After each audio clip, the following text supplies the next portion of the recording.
Vamos entrar novamente, vamos aguardar aí.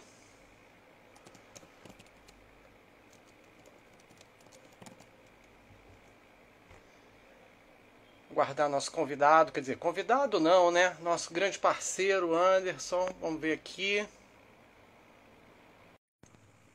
Aguardando a entrada do Anderson na nossa live.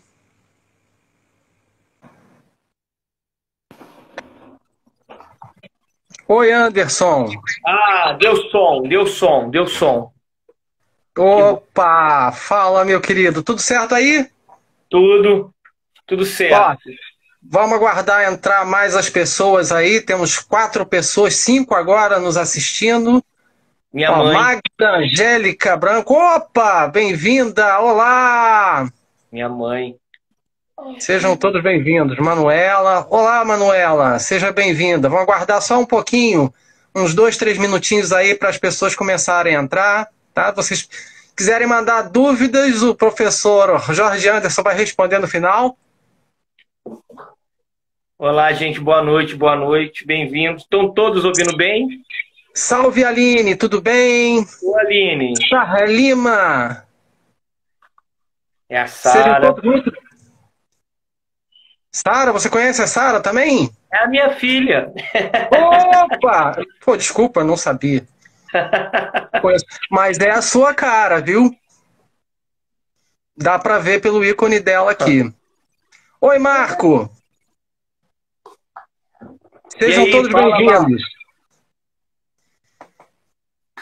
Sejam todos muito bem-vindos aí. Só aguardando mais um pouco aí, a juntar mais gente pra gente começar essa nossa primeira live da Ursal. Em breve a gente vai ter outras. Se Deus quiser, a galera tá cada vez mais firme.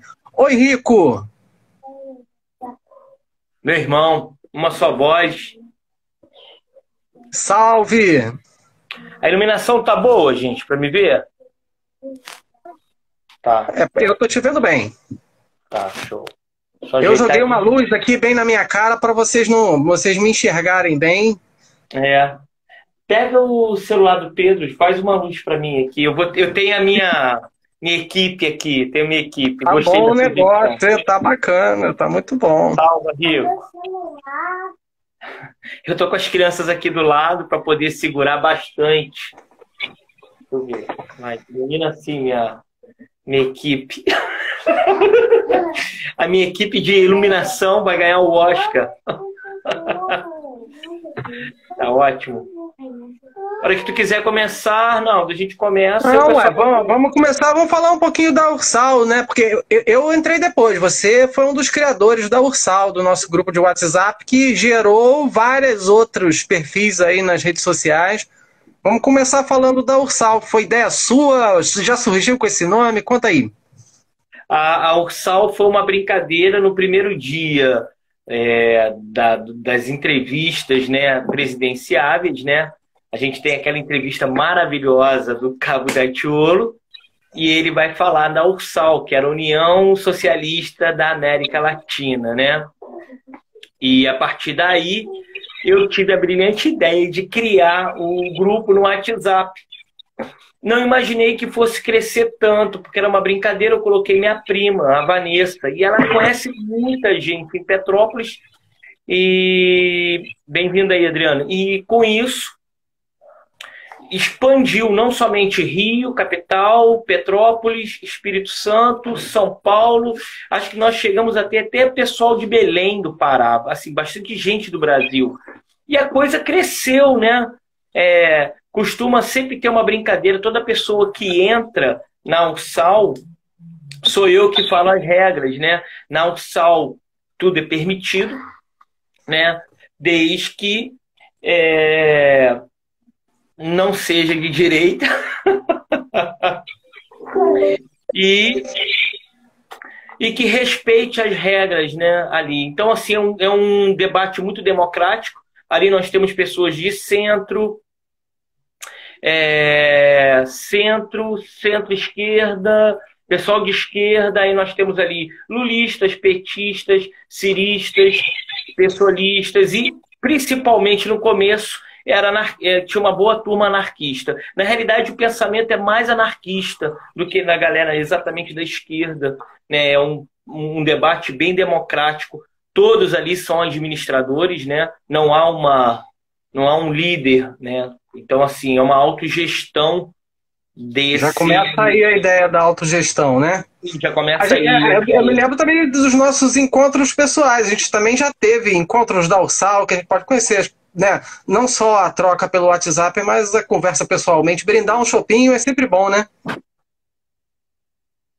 Sim, tá me ouvindo? Sim, acho que já tivemos 5 encontros, sim, estou te ouvindo. 5 encontros. Ó, a Aline Bem, aí, a Aline Arnaldo, que então chegou agora, Ursal, a agora Aline se chegou. apresenta aqui, pessoal. Ela foi uma das que teve nos nossos encontros pessoais. Oi, Aline, seja bem-vinda você também, viu? Mas então, deixa eu falar um pouquinho agora também sobre mim. Eu entrei meio que de convidado depois que entrou na minha frente foi a minha mulher, Viviane, né? E, enfim, ela é professora, eu sou profissional de comunicação. Daí meu interesse e gosto, né? Eu comecei a ver também essas... fiquei espantado, né? De 2016 para cá, a influência da internet e Facebook no debate público, político, e eu estava meio afastado, né? Eu, particularmente, estava um pouco afastado desse debate, até por conta das minhas questões particulares, profissionais. Aí, a Ursal, com certeza, foi um dos lugares que me deu mais oportunidade de conversar, debater, brincar, postar memes, charges, trocar ideias. Acho que muito do fundamento do que a gente tem da Ursal, também, pelo menos pelo que eu entendi depois de participar, é isso. A troca de ideias, né? Conversar, bater papo de uma forma bem-humorada, troca de ideias, e acho que agora a gente está chegando num outro patamar, né? Num outro nível, que é trazer para fora da Ursal grupo de WhatsApp, levar para outras redes sociais cada vez mais um pouco desse nosso debate, dessas nossas trocas, né? Acho que é isso que a gente está pretendendo fazer aqui hoje. Pelo menos é essa a ideia. Vamos ver se a gente vai ter outras lives aí que vão seguir. Essa é a nossa primeira live. O tema, como vocês sabem, é o anarquismo no século XXI. Eu vou ser aqui o papel de entrevistador, o Anderson, que é o especialista, ele vai responder. Vou provocar ele aqui um pouco, com umas perguntas mais complicadas e tal, mas a ideia é essa. Eu sou curioso. O Anderson aqui, que é o entendido do assunto, que vai abordar, né? Fala para nós um pouquinho de você agora, Anderson. Tua experiência pessoal e a tua relação com o anarquismo. Sim. Primeiro, no caso, não é exatamente um especialista. No caso, eu sou um anarquista. Eu me autodeclaro anarquista, né? Eu posso dizer que o anarquismo, de uma forma bem reduzida, começou lá atrás. A minha família, eu posso dizer, tanto por pai quanto por mãe, todo mundo é de esquerda, né? Então, a minha mãe já era... Eu me lembro que lá em 89, eu era garoto, né? Aquela disputa do Lula com o Collor, a minha mãe já lulista, né? Meu pai é lulista. Então, isso sempre mexeu comigo, essa questão da política. E com o passar dos anos, eu fui amadurecendo e não concordava muito com esse sistema representativo, que é o que me chama a atenção. Todas as vezes, um trabalho bem feito, a escolha de um candidato, e sempre tem alguma coisa atravancando, né? E isso não me deixava satisfeito. Eu entrei na graduação da UERJ, né? Na filosofia, e através de uma professora, a Angela Roberts, eu já conhecia o anarquismo, mas não me aprofundava. Numa aula de história dela, ela fala sobre o trabalho do anarquismo e as conquistas trabalhistas do anarquismo, né? Na realidade, quase todas as conquistas trabalhistas do proletariado ocidental, vamos colocar assim, veio através dos anarquistas, né? No início do século XX, a maioria dos trabalhadores eram anarquistas, né? Os sindicatos, em suas maiorias, eram anarquistas, né? Então isso mexeu muito comigo e eu comecei a buscar o conhecimento. A professora me indicou um livro do Kropotkin, eu comecei a ler o livro do Kropotkin, né? Pô, me fugiu o título, que eu estou um pouco ansioso, mas é um livro maravilhoso. Eu me identifiquei muito com Kropotkin, né? E comecei a ver que eu pensava exatamente aquilo. Caramba, eu penso exatamente isso. O que esses caras estão pregando é exatamente o que eu penso. Entende? Através da entrevista eu vou mostrar que a palavra anarquismo ela tem houve uma deturpação da palavra anarquismo, né? E nós vamos observar isso, né? Através desse bate-papo nosso, que anarquismo não é caos. Ok? Então a história do Anderson é essa. Eu entro na UERJ, eu conheço o anarquismo, a partir daí eu me aprofundo, eu entro no grupo de estudos Maria Lacerda, que foi uma grande mulher anarquista no Brasil, né? Eu comecei esse grupo de estudos com a professora Camila Jordan, que foi quem me guiou, entende? Então eu oficialmente, para finalizar aqui, quando que eu me identifico, quando que eu começo a declarar anarquista? Em 2018, final de 17 e 18, que eu vou trabalhar através da autogestão, né? Como assim através da autogestão? Eu vou oferecer aulas, o que eu posso oferecer são aulas de biologia, de história, de filosofia, dentro daquilo que eu posso proporcionar, aulas gratuitas, entende? E com alguns viés políticos. Se a pessoa tivesse interesse em conhecer, eu trazia o conhecimento do anarquismo. Se não, era uma aula normal e através disso, fazer a minha parte como um militante anarquista. Tá, mas vem cá, Anderson. As pessoas acabam associando anarquismo, anarquia, a uma coisa que é uma bagunça, às vezes até uma completa falta de ordem, né? Mas aí a pergunta é: a anarquia é ordem ou é desordem? Olha, eu vou me basear no anarquismo para que fique bem claro. Eu vou me basear no anarquismo europeu, tá? Porque aqui na América Latina, eu vou classificar bem o nosso povo, a América Latina. Nós temos um exemplo de autogestão que é que são o movimento zapatista no México, no sul, ali no estado de Chiapas, né? Ali eles têm todo um movimento que é exatamente aquilo que o anarquismo prega, mas eles de autogestão, mas eles têm eles falam que não é anarquismo, porque o anarquismo é eurocentrista, ou seja, surgiu na Europa. E os povos originais das Américas já viviam isso. Cara, isso é é uma identificação muito forte, na minha opinião. Então, por aí a gente percebe, segundo o Proudhon, que ele é o primeiro grande intelectual que vai se autodeclarar anarquista, né? O que é o anarquismo? É falta de autoridade, né? É todo o governo que... Olha só, vou falar. É o governo que não permite autoridade. Quer dizer, que não permite uma autoridade que vai explorar a população, né? Então ela é ordem. Você tem sim uma ordem, você tem sim uma governância, mas essa governância é de baixo para cima, ok? Não é através de uma representação, mas é todo o povo participando, construindo a política. É assim que funciona o anarquismo. Então o anarquismo ele é ordem. E além do mais ele é solidariedade. Ele é solidariedade, ele é união, correto? E ele tem esse trabalho, da autogestão. Como assim a autogestão? Né? A gente está falando da palavra autogestão, é essa ajuda mútua.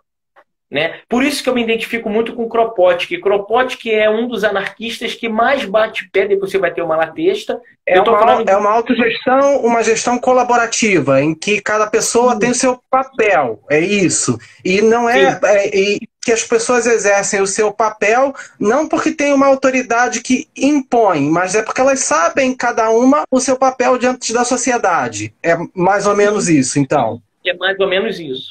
Entende? Essa autogestão, por exemplo, a autogestão, eu posso dar exemplo de N situações. Por exemplo, vou dar um exemplo do que é uma autogestão. A gente está tendo um problema de uma pandemia. O povo lá de São Paulo, da comunidade de Brasilândia, se reuniu, né? Eles conseguiram contratar lá 2 ambulâncias, fizeram um trabalho comunitário onde aquelas pessoas daquele bairro ajudam as pessoas a identificar quem está com Covid-19 e, através disso, o bairro conseguiu conter o contágio. Entendeu? Conseguiu conter o contágio. Isso é um trabalho anarquista, isso é um trabalho de base. O poder vem de baixo para cima. Entende? O povo não precisou do Estado fazer para eles. O povo se uniu através de uma autogestão e conseguiram fazer esse trabalho. Né? E nós vamos observar... No Brasil, em muitos lugares que o Estado não chega, as pessoas acabam utilizando de autogestão para resolver seus problemas. A gente vê muitos exemplos por aí, não é isso? Sim, exatamente, sim. Porque o Estado ele não é capaz de cobrir tudo. O Estado, apesar de ser gigantesco, ele não chega a todos os lugares e deixa muitas comunidades sem atendimentos. Então resta aquelas comunidades se reunirem, formarem, né, grupos de trabalhos diversos e tal, para atender necessidades que o Estado não provê. É isso? Sim. Sim. Mas vem cá, assim, a gente também fala, a palavra anarquismo, ela acaba sendo muito associada, né, à bagunça, à desordem, a vandalismo, né? Isso é uma coisa que é usada de forma pejorativa. Por que você supõe, quer dizer, não sei se você tem a teoria ou estudos a respeito disso, por que isso aconteceu ao longo do tempo? Olha, isso acontece no século XX, final do XIX com XX, isso é proposital. Né? Eu gostaria de dar uma entrevista sem muita polêmica, mas isso é proposital. Porque assim, se você consegue uma governança da população em geral, todos, com uma autogestão, acabou o Estado. A gente percebe que não precisa de um sistema representativo. Eu não preciso de presidente, de governador, eu não preciso de deputados, eu não preciso de vereadores. Basta a população se unir e perceber que a vida humana ela é uma construção. E essa construção é diária. No momento que você delega a política para cada 2 anos, você só ir lá, apertar um botão, votar e acabou, entende? É uma alienação. Eu vou botar esta palavra, tá? Uma alienação. Não vou aprofundar o assunto.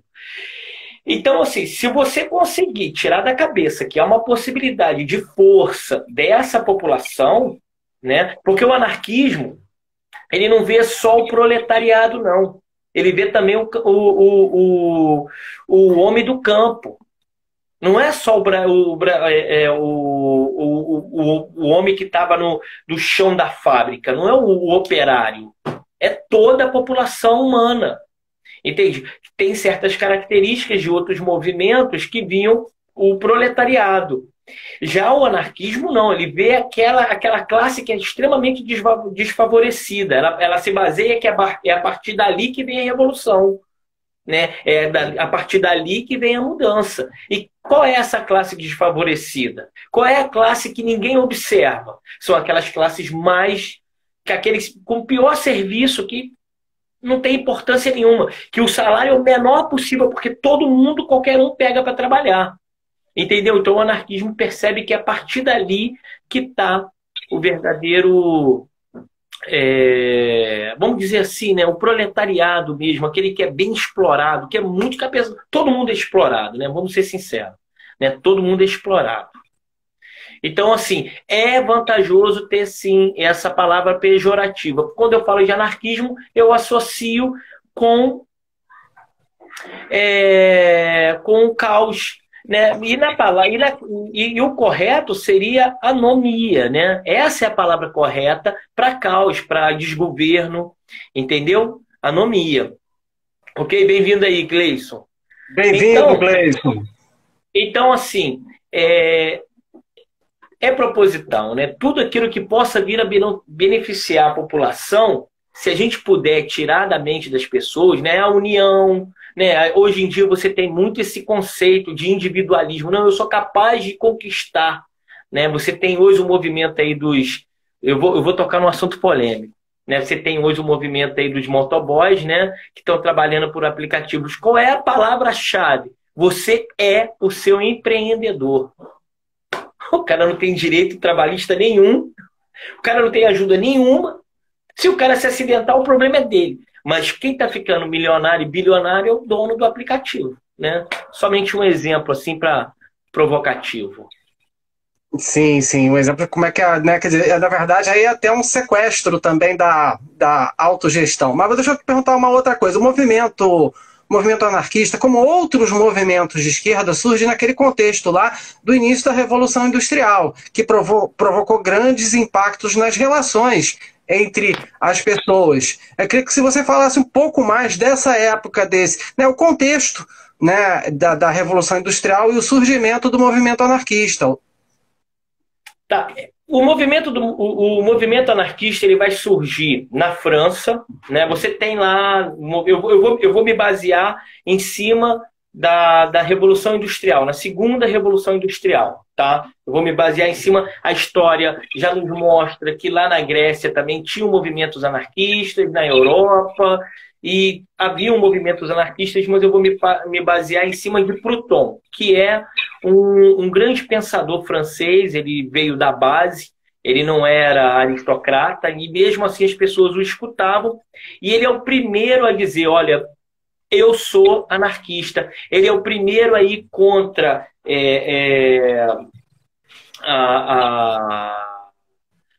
Ai, me fugiu o nome, gente. Desculpa que eu esqueci aqui. A gente vai lembrando, a gente te ajuda aí, fica tranquilo. O que acontece?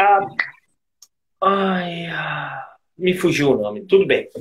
E assim, ele é o primeiro a perceber isso. Né? Ali você tem ali uma mistura, você vai ter Marx, você vai ter toda uma turma ali muito, muito pensante, né, cara? E a propriedade privada, ele é o primeiro a perceber que a propriedade privada é um roubo. É um roubo, é uma exploração. Né? Ele é o primeiro a criticar. Né? E ele vai escrever as ideias. Aí, a partir dele, você começa o movimento, você vai ter ali os marxistas, você vai ter ali uma turma ali que vai se reunir, depois vai ter um racha, né? Vai ter uma separação, isso não vem ao caso. Né? Aí você vai ter o grande nome do anarquismo, que é Bakunin. Né? O Bakunin, na minha opinião, ele para mim, eu vou chamar ele assim, de filósofo. Para mim, ele é o cara que tem a visão mais aberta. Ele vai conseguir visualizar o que vai ocorrer no século XX. Né? Bakunin vai falecer lá na década de 70 do século XIX e ele consegue falar sobre os Estados Unidos e sobre a União Soviética. Ou seja, o cara morre 50 anos antes. Né? Você tem uma entrevista do Chomsky, Noam Chomsky, que ele vai falar exatamente isso que eu estou falando. Né? Essa observação do Bakunin. Né? Então o Bakunin ele era realmente um militante, cara. Onde tinha uma revolução, Bakunin estava no meio. Bakunin foi preso na Rússia, Bakunin foi preso na Suíça, Bakunin foi preso na França. Aí ele fugiu da Rússia, veio parar nos Estados Unidos. Cara, o cara tinha uma vida assim intensa. O negócio dele, ele era rico, né? Ele era de família aristocrática, né? E era combatente. E assim, ele foi um dos anarquistas que chamou a atenção. Outra coisa, uma coisa bem característica do anarquismo, que é uma frase nossa, que é sem deuses, sem heróis, sem mestres. Né? Isso de forma nenhuma o faz herói ou o torna um grande líder. Não existe liderança. O que faz é a experiência. Essa experiência combativa dele, né, ela se propaga, mas por trás dele haviam milhares de outros homens que também estavam lutando. Né? Ele vai ter um nome que se propaga mais. Aí você vai ter ali toda uma turma, né, do século XIX. Você vai ter ali, ele vai participar da Comuna de Paris em 1874, se não me engano. Ele participa da Comuna de Paris e ele identifica aquilo como, olha só, não foi anarquista, mas a forma como ocorreu, você pode dizer que tem elementos anarquistas, tá? E depois você vai ter o grande italiano Malatesta também, que é outro também combatente, vamos dizer assim, né, militante anarquista. Esse também é muito conhecido, né? Ele tem uma frase muito interessante, né? Ele vai conhecer Mussolini, Mussolini se diz, não, eu sou anarquista. Ele cumprimenta, tá bom. Quando Mussolini sai, ele vira para o companheiro e fala, esse cara nunca foi, nunca será um anarquista. Bem, não preciso falar o resultado, a gente sabe que realmente ele acertou, né? E temos, assim, outros. O Kropotkin, né? Kropotkin era russo e ele tinha um anarquismo. Na verdade, eu não sei se eu vou falar uma grande besteira, mas assim, a visão que eu tenho é que o fascismo, a proposta de um Estado totalitário, é exato o oposto do anarquismo, que é o Estado nenhum Estado. Né? E o Estado total, que domina todas as questões do homem em sociedade, é exatamente o oposto. Né? Não sei se a minha leitura está errada dentro do meu conhecimento, mas eu enxergo no fascismo, no nazismo e nas propostas fascistas o oposto do anarquismo. O anarquismo está do outro lado, que é o Estado nenhum. Não quero Estado, não quero ser dominado, não quero ser controlado.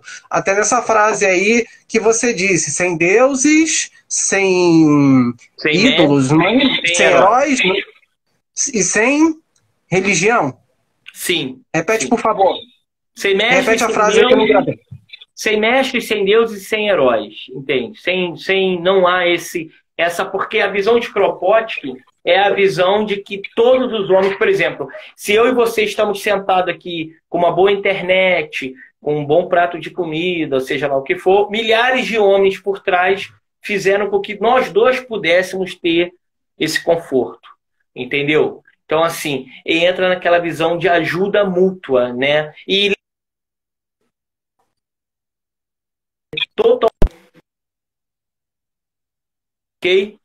totalmente anticapitalista. Então, com isso, essas questões sobre problemas que nós passamos hoje dentro de uma atualidade, como problemas com tráfico, problemas com bandidagem, problemas com tudo isso tudo ocorre porque a gente vive num sistema capitalista.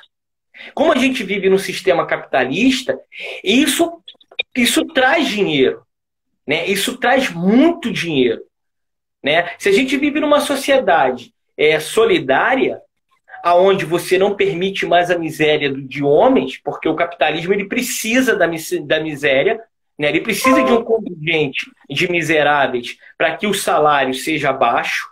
Se você não tem esse contingente de miseráveis, você não tem um salário baixo, você não vai ter empregados pedindo pelo amor de Deus para trabalhar, né?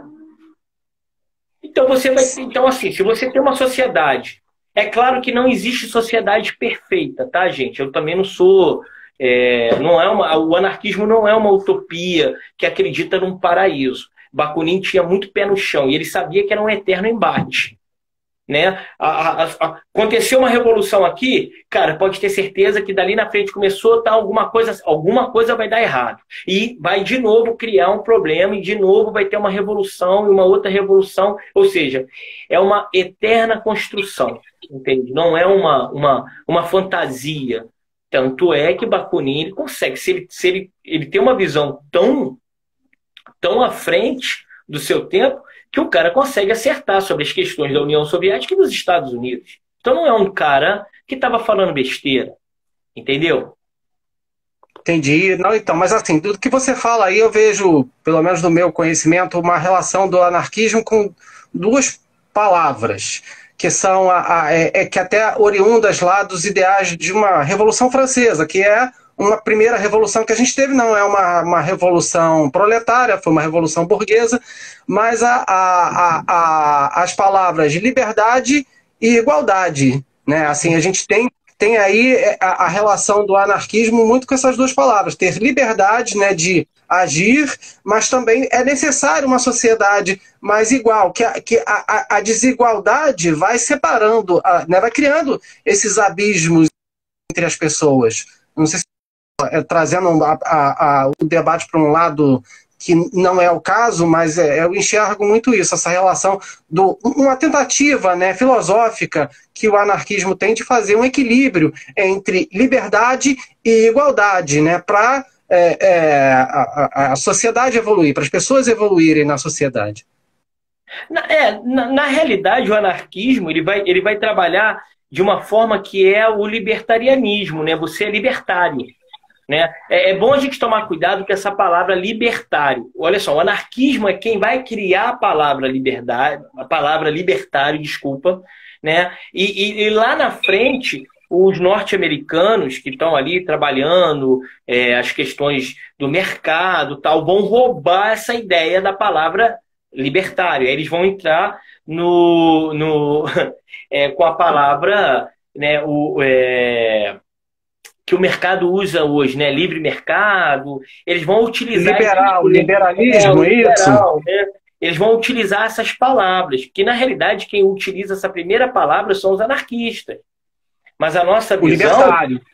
Sim, a nossa visão de liberdade é o seguinte: enquanto tiver um homem escravo, nenhum ser humano é livre. Nenhum ser humano é livre. Esse é o pensamento anarquista. Ou seja, nesse momento eu não sou livre. Você não é livre. Ninguém é livre, porque todo mundo é oprimido por um sistema criado pela gente, que é o sistema capitalista. Ah, mas o capitalismo é muito bom, ele trouxe riqueza, ele trouxe isso. Beleza.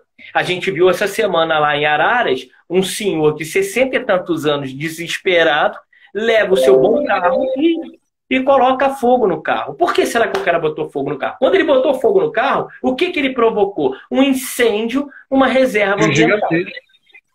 Porque ele estava precisando de quê? Né? Ah, mas isso é um exemplo. Não, você tem milhões de exemplos. Milhões de exemplos. Ah, mas o capitalismo deu certo. Sim, realmente deu muito certo. Né? Você vai na Baía de Guanabara, está super poluída. Você tem milhões de favelas espalhadas pelo Brasil. Né? Você tem aí situações adversas. Você tem... Né? Às vezes a pessoa, coitado, vai ter um salário lá miserável, não consegue ir num dentista, não consegue ir pagar um plano de saúde. Já começa por aí. Então você já tem as divisões. Né? Você tem escola para o povo e você tem uma escola particular para elite. Eu estou falando, se eu estiver falando alguma besteira, pode me cortar, mas tem essas diferenciações. O que faz o cara ser melhor do que eu? O cara ter dinheiro? Então o cara ele é superior por ter dinheiro. Tipo aquele cara lá que o policial foi na casa dele porque ele estava brigando com a mulher e ele virou na cara do policial e falou: eu sou menor do que você porque eu ganho 300 mil reais. Você ganha 2 mil reais. É isso? É esse nível de sociedade que nós queremos, onde um ser humano é menor do que o outro? Né? Então o anarquismo ele vai trabalhar muito nisso. Aí eu quero te fazer uma outra pergunta, porque assim, essa é a sensação que eu tenho como não estudioso, como completo leigo, de que o fruto da desigualdade, com o passar do tempo a desigualdade vai aumentando cada vez mais, que cria um caos social que leva às revoluções. Eu não sei se é isso que, por exemplo, os grandes estudiosos lá do século XIX previram, que essa revolução seria constante porque, por causa desse aumento de desigualdade cada vez maior entre as pessoas, aí chega num nível tal de diferença que os que estão tão lá embaixo, né, dentro da sociedade, eles passam a não ter mais nada a perder. Enfim, aí fica são tão explorados, né? É o que eu falo, o que eu falei da falta de equilíbrio entre liberdade e igualdade. Todos têm muita liberdade. Aí cada um vai usando para tirar proveito para si, mas não está preocupado em compartilhar com o outro. E aí a desigualdade vai aumentando. Até que chega num nível que a panela estoura. E aí vem uma revolução. Eu não sei se é a minha leitura correta dessa previsão de revolução. Mas a revolução, na visão anarquista, aí é que tá, né? A revolução anarquista, eu vou me basear em cima de Turruti, que foi um grande líder, né? Vou falar um líder anarquista na Guerra Civil Espanhola. A visão não é a revolução política. Essa é a diferença do anarquismo. A nossa revolução ela não é política. Porque a gente já teve uma revolução política e só mudaram os atores. Mas não mudou o cenário. Essa revolução política que eu estou falando é a Revolução Francesa, que você mesmo acabou de falar. Você tirou o rei, mas colocou a burguesia no poder. Né? Bem-vindo aí, Rômulo. Entendeu? Colocou o burguês no lugar. Ou seja, você trocou 6 por meia dúzia. Né? Ou seja, continuou o mesmo estado de exploração. Né? Você continuou com classes sociais.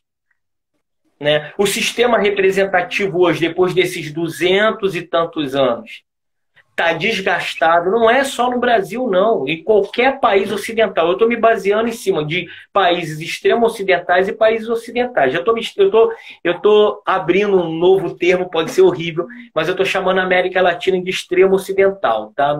Eu não consigo identificar a gente com os europeus. Tudo bem, a gente tem um peso muito grande em cima da Europa e tal, mas nós somos um outro povo, né? A gente tem uma história um pouco diferente. Então vou dar essa diferença, entende? Uma identificação minha como povo, o meu povo, entende?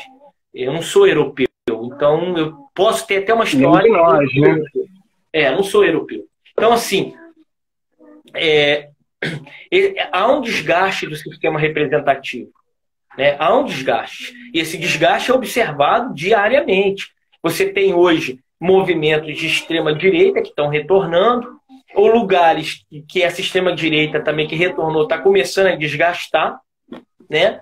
E no final das contas, continua sempre a mesma problemática. A gente continua a mesma problemática. Né? A gente continua com uma alta poluição. Essa doença que está aí, né? Isso é resultado culpa nossa, né? Que isso aí tem a ver com desmatamento, tem a ver com consumo exagerado, né? Eu estou entrando na biologia, né? Isso aí é resultado da nossa mão, entendeu? Do que a gente está fazendo, entendeu? Então, assim, a revolução anarquista ela é uma revolução com mudança humana.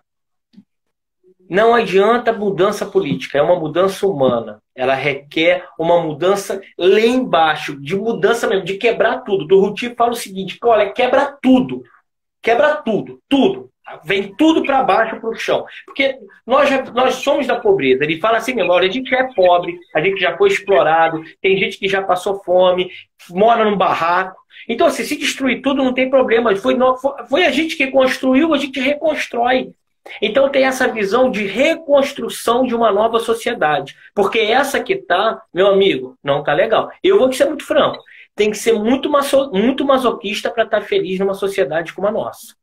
Né? Tem que ser muito masoquista. Você deitar com o travesseiro e pensar assim, não, tá bom, tá muito difícil. Vou ser muito franco. É uma sociedade muito complexa. E a gente está observando essa complexidade nos dias de hoje. Desculpa ser tão crítico, tão pesado com a sociedade, mas é uma sociedade que não, eu vou ser franco, não me satisfaz como ser humano. Não me sinto. Não é muito otimista, né? Não é muito otimista. Não tem como você ficar otimista com uma sociedade onde você tem. Você vai num hospital, ou então você tem uma exploração, né? Os caras, você tem uma pandemia, o cara tem o exame, né, para saber se você tem o Covid ou não, o cara está cobrando 250, 350, 500 reais, porra, cara. É um absurdo. Porque se aquilo é uma criação humana, é para todos os seres humanos. Entendeu? Então, é uma coisa, assim, muito desigual, muito, muito ruim. Tá, agora, só para a gente manter também aqui o andamento da nossa pauta, a gente chegou a permear esse assunto aí, mas vamos falar um pouquinho do anarquismo no Brasil. Até porque a Revolução Industrial, né, a indústria, né, a industrialização aqui chegou tardiamente, os movimentos também, né, esses movimentos chegaram mais tarde no Brasil. E você falasse um pouquinho das nossas experiências, como é que foi o anarquismo aqui, entre nós. Tá, o anarquismo no Brasil ele é muito interessante, tá? Eu acho que no Brasil ele é muito, muito fascinante até. O Brasil ele tem a única experiência da América Latina que veio um grupo para o Paraná, no século XIX, um grupo de italianos, anarquistas, e eles compram um sítio e lá eles vão viver a autogestão mesmo, né? Com liberdade sexual, liberdade, as casinhas todas feitas, né? Essa sociedade durou 4 anos, ok? Durou 4 anos. E não deu certo. Aí perguntaram para o criador, né? Eu estou até com o nome dele aqui. Deixa eu procurar aqui rapidinho para poder passar para vocês o nome É que eu fui anotando. Isso aí. Giovanni Rossi. Tá? Foi a colônia Sicília, no sul, tá? No Paraná, a colônia Sicília. E perguntaram para o Giovanni Rossi por que deu errado. Ele falou, não deu errado não. O que vale é a experiência. O que valeu foi a experiência. Né? Não deu errado. O que valeu foi a experiência. Né? Então, esse é um primeiro momento do Brasil. Agora, igual eu estava falando, no mundo, né, se você pesquisar, lá quando começou os sindicatos, quando começou tudo, a maioria dos trabalhadores eram associados anarquistas. 90% dos trabalhadores eram anarquistas. Então, o anarquismo no Brasil, você vai ter um primeiro momento ali, que vai do início do século XX, 1905, e eu gostaria de falar que esse é o momento mais importante do anarquismo no Brasil, porque ele vai culminar em uma greve super importante no Brasil, que é a greve de 1917. Né? Você pode chamar essa greve de greve anarquistas. Tem historiadores que não gostam de chamar de greve anarquista, mas é assim. Eu estou me baseando, segundo a professora Cristina Lopreato, tá? Ela é da Universidade de Uberlândia. Ok? Então, estou me baseando em cima da professora de História da Universidade de Uberlândia, que ela bate o pé, entende? Ela é doutora e ela vai exatamente falar isso. Não, você pode dizer sim, com certeza, que a Revolução de 1917 é uma revolução anarquista. Né? Os anarquistas eles conseguem se reunir através da autogestão, que são as pequenas confederações, né? E essas pequenas confederações vão se reunindo e vão dar na grande greve de 1917. Mas foi greve mesmo, todo mundo parou. Tá? Todo mundo parou. E isso tem uma importância fundamental. Aconteceu em 17, 18 e 19. Tá? E isso vai dar uma importância fundamental para os direitos trabalhistas do Brasil, que vai culminar lá com Getúlio Vargas em 1900 na década de 40, né, com a criação da CLT. Muita gente associa, mas foi o Getúlio, tal, mas vai ver a luta, o tanto de sangue que os trabalhadores perderam para poder chegar na CLT. Né? E hoje querem cortar os direitos trabalhistas, que vem com esse papinho de que está atravancando a economia. É óbvio, né, cara? O cara quer lucrar mais. Se você puder ganhar menos, eu também vou torcer, né? Pois é, mas acho que também isso é uma das coisas que assusta muito o anarquismo, é porque se todo mundo for, né, se todo o trabalho for cooperativo, não tiver um patrão, alguém que está acima e tal, vai acabar muita dessa nossa diferença social e o privilégio que vem dessas diferenças sociais entre as pessoas, né? Quanto mais iguais nós formos, tiver todo mundo ali mais ou menos no mesmo patamar, que elevaria muito o nível do cidadão médio, aquele que tem direito, né, ou pelo menos direito não, ele tem o privilégio de fazer muito mais e às vezes até contribuindo muito menos, ele vai perder esse privilégio. Só para fazer uma relação com palavra, que também tem muito a ver com esse nosso momento atual, né? As pessoas querem ter mais privilégios do que em relação às outras. Né? E muitas vezes, quando elas têm esse privilégio, elas não percebem que elas são privilegiadas. Nós, como você falou ainda mais cedo, ainda há pouco no início da nossa live, nós que estamos aqui, a gente tem casa, tem luz, tem internet de boa qualidade para poder ter essa conversa. A gente teve acesso a uma boa quantidade de estudo. Enfim, para a gente estar aqui, várias outras pessoas trabalharam e continuam trabalhando pela gente para nós estarmos aqui. Né? Enfim, mas a pessoa não é capaz de enxergar, cada pessoa não é capaz de enxergar o privilégio que ela tem, só pelo, né, nós aqui, o privilégio que nós temos só de estar podendo, numa segunda-feira à noite, no meio de uma pandemia, a gente está podendo conversar.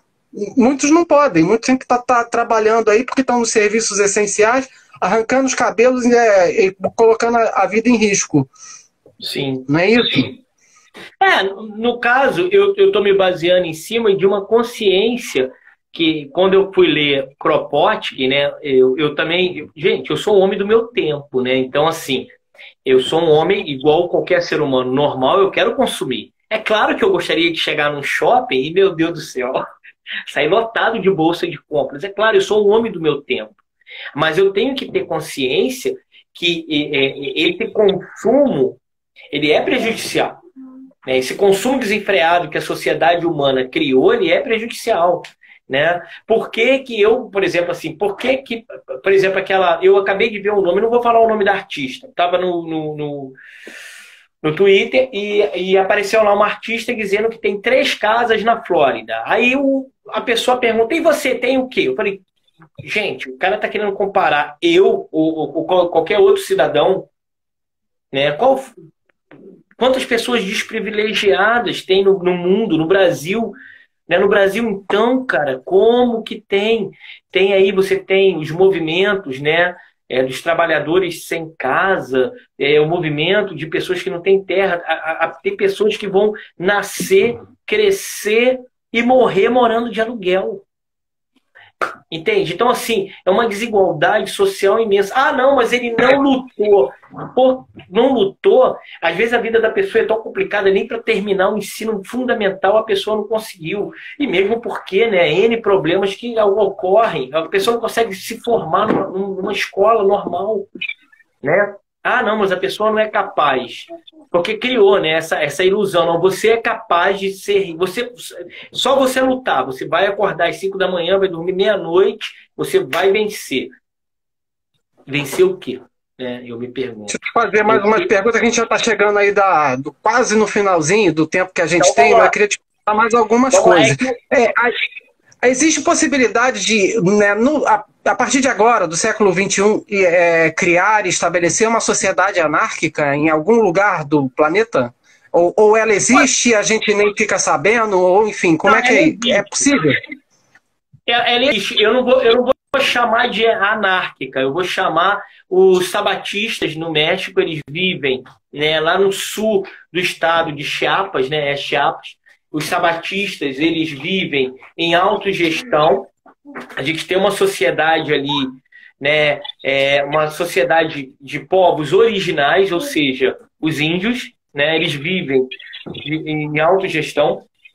A Guerra da Síria criou um movimento ali dos povos, os curdos, né, que ocupam, eles também têm autogestão, tá?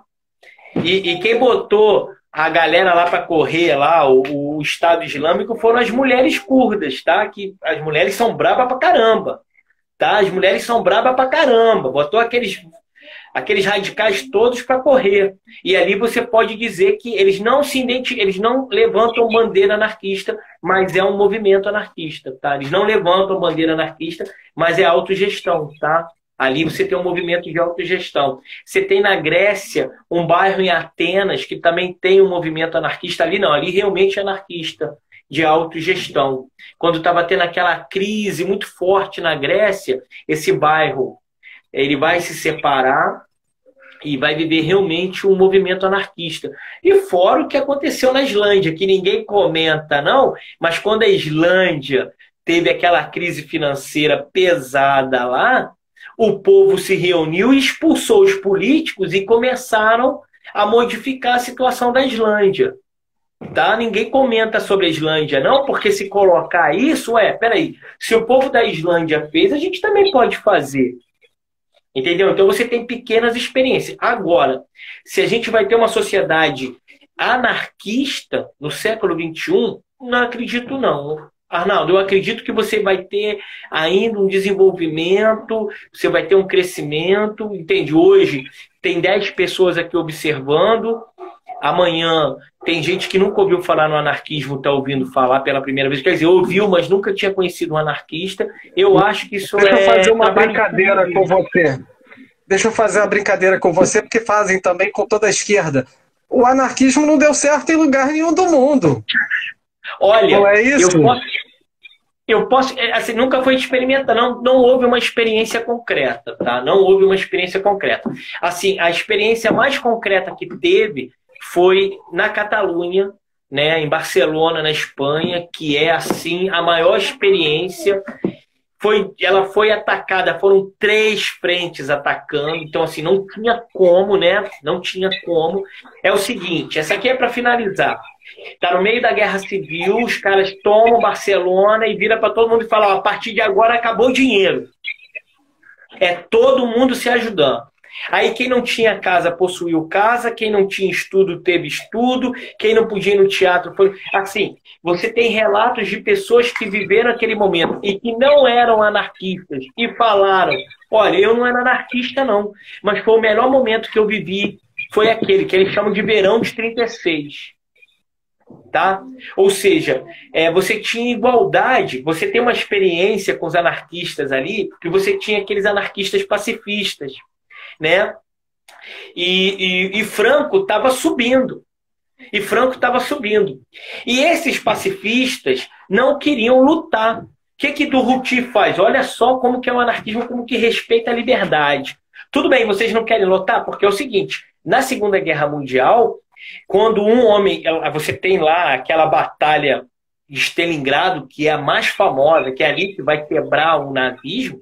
Se o russo, se o soviético não quisesse lutar, ele era morto por outro soviético. Lá não. Lá na Espanha era o seguinte, não, a gente não vai lutar, a gente não mata ninguém. Tudo bem, o que Durruti fez? Beleza, eles voltaram para o sítio deles, o que Durruti faz? Gente, manda os soldados lá para tomar conta deles, porque se Franco subir, vai matar todo mundo. Olha a preocupação, olha o respeito, olha a humanidade que tinha. Olha a humanidade dos caras. Você tem relatos que as pessoas tinham 3 porcos. Aí vamos chamar assim, os soldados que dividiam a carne. Ah, não, tudo bem, eles matavam um porco e deixavam 2 porcos para a família. Mas aquele porco que era morto era dividido, né? A carne era dividida para todos naquela sociedade. E até mesmo para aquela família. Eles não pegavam tudo. Entendeu? Então você tem ali relatos de Barcelona sobre esse momento do anarquismo que é muito, muito legal. Mas foi um período curto. Você não tem um período significativo para poder dizer assim, não, a gente tem uma experiência anarquista. Foi só o verão de 36, né, cara? Só o verão de 36. Se a coisa começa a dar certo, vai lá algum outro poder instituído para tentar combater aquilo. Não interessa também ao poder que uma experiência de autogestão bem sucedida dê certo, né? Porque muitos deles que estão no poder, eles dependem de exploração para permanecer no poder. A experiência de autogestão dá certo, acaba o privilégio, pelo menos assim eu vejo, né? Acaba o privilégio de alguns. Sim, eu fico muito encantado com a história de Barcelona de 36. Não tinha aí Durruti, ele vai sofrer um acidente, ele morre. A partir dali desgringola tudo, né? Desgringola tudo. Você tem 3 frentes atacando.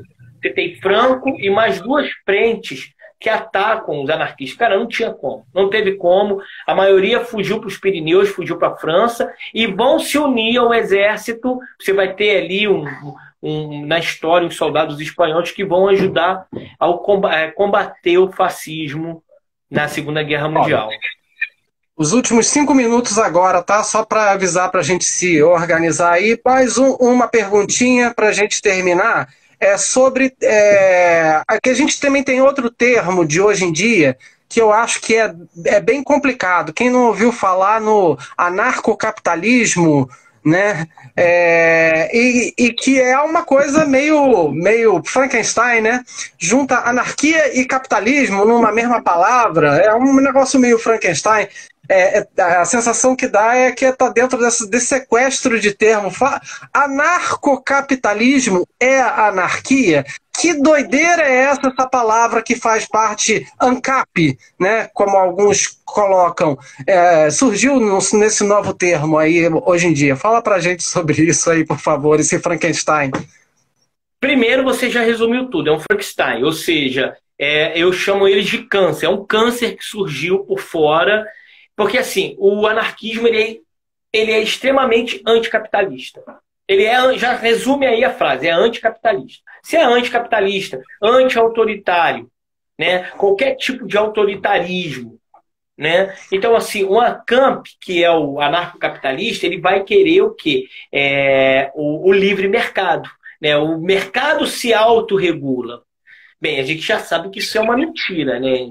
Não existe autorregulagem do mercado. O mercado quer lucrar, entendeu? Quer lucrar. Então, assim, se é um movimento anticapitalista, aonde você tem ali solidariedade, igualdade, né, fraternidade, se você tem um movimento que é capitalista de livre mercado, cara, é impossível, não tem como. Então, assim, não existe esse movimento. Isso aí foi uma aberração que inventaram em algum lugar aí, acho que foi na Europa ou nos Estados Unidos, que não sei se foi na Alemanha ou nos Estados Unidos, não me recordo, porque é um movimento, normalmente é adolescente, né, jovens que se auto-intitulam anarcocapitalistas e não entenderam nada, não entenderam Bakunin, não entenderam Kropotkin, não entenderam Malatesta, não entenderam Durruti, não entenderam milhares de anarquistas que vieram por ali. E o meu próprio, acho que a forma como eu estou falando, estou demonstrando para vocês que, olha,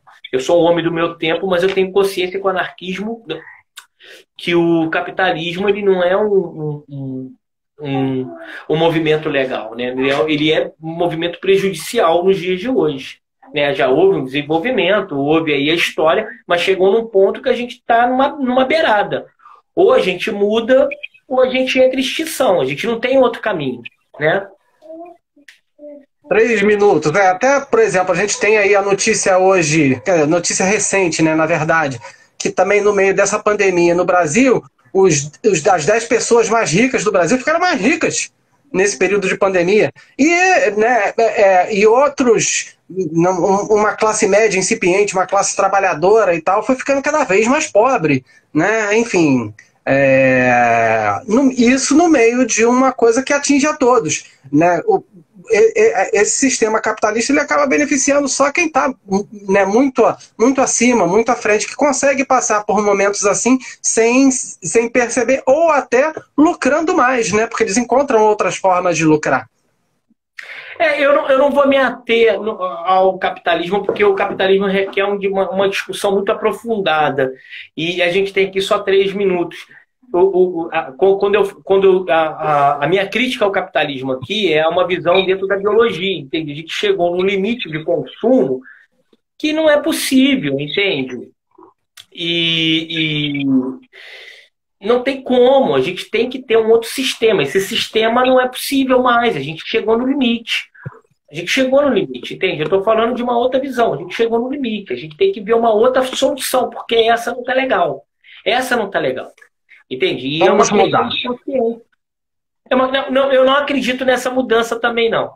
Eu acredito que só ocorra essa mudança com uma revolução.